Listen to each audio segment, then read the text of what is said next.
Road पर चलते वक्त आपको अपनी डेस्टिनेशन पर पहुंचने के लिए हजारों तरीके होते हैं, जैसे गूगल मैप्स, रोड्स पर लगे हुए साइन बोर्ड्स। लेकिन क्या कभी आपने सोचा है कि जो समंदर में जो बड़े बड़े शिप्स चलते हैं, इन्हें आखिर रास्ता कैसे दिखाई देता है? जबकि समंदर में तो हर जगह पानी होता है, कहीं कोई नेविगेशन और ना ही कोई साइन बोर्ड लगा हुआ होता है। समंदर में सफर करने का इतिहास काफी पुराना है। ऐसे में बिना हाई टेक्नोलॉजी के, बिना किसी गूगल मैप और नेविगेशन के रास्ता कैसे मालूम किया जाता? क्योंकि समुद्र सिर्फ गहराई नहीं होता, बल्कि बहुत लाखों किलोमीटर दूर तक फैला हुआ होता था। अब ऐसे में शिप को किस डायरेक्शन में लेके जाना है, कैसे लेके जाना है, ताकि हम उस डेस्टिनेशन पर पहुंच सके जहां हमें जाना है, कैसे पता चलेगा? चलिए जानने की कोशिश करते हैं। फ्लोकी विल्ड्यारगंसा का नाम आपने कभी नहीं सुना होगा। ये वही शख्स था जिसने 16वीं शताब्दी में आइसलैंड की खोज की थी। उस समय शिप के पायलट्स शिप के ऊपर कुछ पक्षी रखा करते थे। अगर आसपास में कोई भी लैंड होता तो वो उन पक्षियों को उड़ाकर उसका रास्ता मालूम करते थे। अब आप सोच रहे होंगे कि ऐसा कैसे?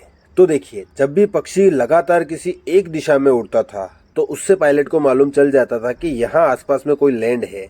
लेकिन जब भी वो पक्षी शिप के आसपास ही गोल गोल घूमता था तो इसका मतलब आसपास में कोई लैंड नहीं है और दूर दूर तक समंदर है। उस समय कोई खास तरह का मैप नहीं होता था, इसीलिए समंदर में आसमान ही एक मैप का काम करता था। पुराने समय में आसमान में बड़े तारों की स्थिति से भी मालूम चल जाता था कि उन्हें किस डायरेक्शन में जाना है। लेकिन पृथ्वी के रिलेटिव सभी तारों की पोजीशन हर बार चेंज होती रहती है। लेकिन ध्रुव तारा ही एक ऐसा तारा होता है जिसकी पोजीशन कभी चेंज नहीं होती है। आसमान में ध्रुव तारे के चारों ओर सप्त आर्षी मंडल की स्थिति से डायरेक्शन पता चल जाती थी। इसके साथ ही आसमान में अलग अलग कैस्टिलेशन भी नेविगेशन में काफी ज्यादा हेल्पफुल थी। अब मैं आपको बता दूं कि इसे कैस्टिलेशन नेविगेशन कहा जाता है। सेलर्स आसमान में अलग अलग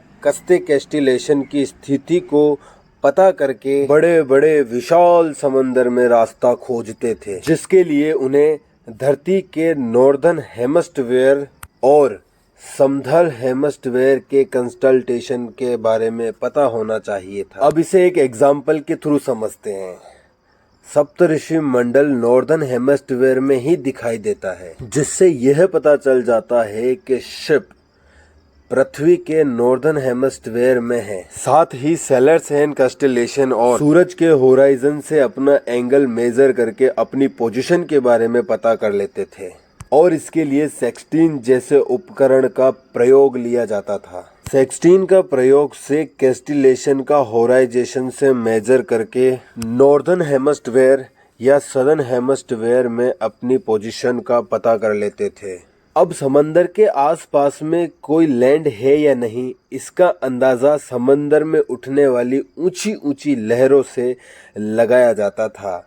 अब समंदर में अगर लहरें काफी ज्यादा उठ रही है और शिप बार बार बहुत झोले खा रही है, तो इसका मतलब है कि आप समंदर के बीच में, और अगर समंदर की लहरें ज्यादा नहीं उठकर शिप सीधा है तो इसका मतलब आसपास में कोई लैंड मिलने की संभावना भी है। समंदर में शिप कौन सी जगह मौजूद है उसका अंदाजा लगाने के लिए कंपास का इस्तेमाल किया जाता था। वह कंपास पूर्व, पश्चिम, उत्तर और दक्षिण चारों दिशाओं का पता लगाने के साथ ही यह भी बताता था कि पृथ्वी के पोल की तुलना में कौन सा शिप कौन से डायरेक्शन में है, यह भी पता लगाता था। और हमने आपको यह भी बताया था कि आज से हजारों साल पहले इंडस वैली सिविलाइजेशन में कंपास का प्रयोग होता था, यानी कि उस समय में भी कंपास की मदद से वह लोग समुद्री यात्रा करते थे। उस समय सेलर्स समंदर में उठने वाली बड़ी बड़ी लहरों की वेव्स को देखकर और पंछियों की दिशाओं को देखकर और वेदर को देखकर भी अपनी पोजीशन का अंदाजा लगाया करते थे। दोस्तों, आज के समय में शिप सैटेलाइट की मदद से गहरे समंदर में भी अपना रास्ता पता करना बहुत ही आसान हो चुका है।